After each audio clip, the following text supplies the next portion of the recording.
ছোটা ভীম গানটা দিয়ে শুরু করতে চলেছে, তখন তো আপনাদেরকে বক্সের সামনে থেকে সরে দাঁড়াতেই হবে, কারণ রাজলক্ষ্মী সাউন্ডের সেই ভয়ানক প্রেসার আপনাদের শরীরের পক্ষে যেমন খুবই ক্ষতিকারক, আর রাজলক্ষ্মী সাউন্ডের সাথে পাঙ্গা নেওয়াটাও খুবই বিপজ্জনক।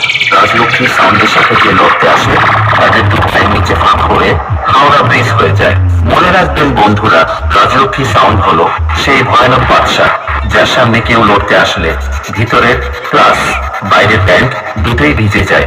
তাই বলছি বন্ধুরা, রাজলক্ষ্মী সাউন্ডের সামনে থেকে দূরে থাকুন, আর অন্যজনদেরও দূরে রাখুন, আর বেশি ভাত না বকে চলুন এবার শুরু করি।